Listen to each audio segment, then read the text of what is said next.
Kontraksi ekonomi terbukti sudah 4 kuartal minus. Maka efek bulan Juli lockdown PPKM Jawa Bali di mana 70% peredaran uang nasional ada di sana untuk menahan laju pemaparan dibatasi gerakannya. Hal ini secara ekonomi pasti akan berpengaruh besar ke arah negatif lagi. Kita semua tahu strategi ekonomi tidak tumbuh baik selama ini. Pandemi gelombang pertama membuat minus 4 kuartal. Lalu pandemi gelombang kedua sedang kita bersama perangi saat ini. Entah apa yang terjadi dalam 2 kuartal ekonomi ke depan sisa tahun 2021 ini. Namun pemerintah tetap optimis bisa membuat ekonomi naik. Bahkan kalau tidak percaya akan dipanggil Pak Luhut. Sehubungan dengan yang tidak percaya akan mendapatkan penjelasan Pak Luhut, maka saya mengacungkan tangan tinggi-tinggi dan berkata dengan keras, Saya Pak, yuk ngobrol Pak, bagaimana strateginya dan akan lakukan apa Pak agar ekonomi tumbuh. Kalau ternyata jawabannya dengan investor asing masuk, itu bukan jawaban yang bikin kami semangat Pak, yang lain dong. Kalau dengan pinjaman hutang, itu juga bukan sesuatu yang baru. 7 tahun ini hutang naik jadi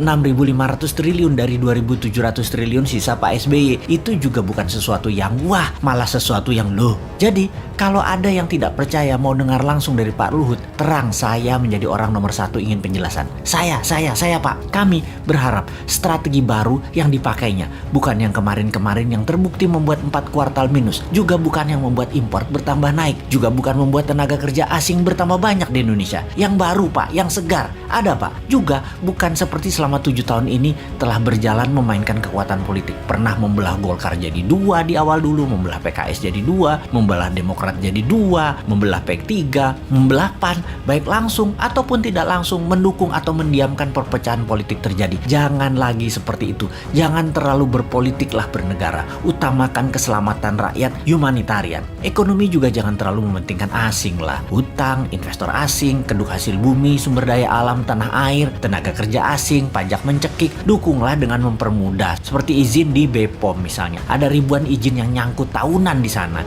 Juga berpihaklah dengan regulasi digital yang terbuka dan luas agar muncul startup unicorn atau dekakorn yang sampai saat ini nggak tumbuh-tumbuh lagi. Yang ada 5 unicorn itu juga produk sebelum 2014 kebanyakan. Bukan kebijakan selama 7 tahun berkuasa. Kalian belum membantu digital anak bangsa satu pun jadi unicorn karena kebijakan kalian. Mana janjinya? Ini hanya sedikit janji kampanye yang dipertanyakan generasi muda. Lalu ada mini lockdown Jawa Bali Juli ini. Akibatnya pasti melambat lagi 2 kuartal ke depan. Bisa minus lagi.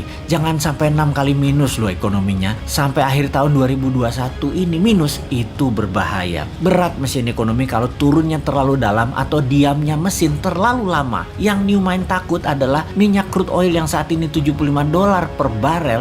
Akhir tahun ini mendekati $100 per barel. Mati kita. Sudah dolar kurang jumlahnya di tanah air. Dagang pakai yuan. Sementara Amerika dan dunia Arab tetap petrodolar. Beri petrol ya pakai dolar. Lah kalau rupiah jadi 17.000 terhadap dolar karena perlu dolar dan dolar langka, nggak ada dolar masuk karena yuan yang masuk. Beli minyak 800.000 barel per hari pakai apa bayarnya? Apa mau Saudi dibayar pakai yuan? Ya enggak lah. Yuan belum multi currency. Baru 1,7% transaksi dunia yang pakai yuan. Cukup nekat sih analisa meyuankan transaksi dan tergantung satu negara Tiongkok mitra dagangnya, padahal Tiongkok bukan penyedia semua macam-macam kebutuhan, terutama kebutuhan energi. Cina nggak punya energi, Cina aja import. Berat nih kalau crude oil mendekati $100 per barelnya di akhir tahun 2021 ini. Di sisi lain, COVID mudah-mudahan melandai sejak akhir Juli ini. Semangat vaksin kita dukung kok bos.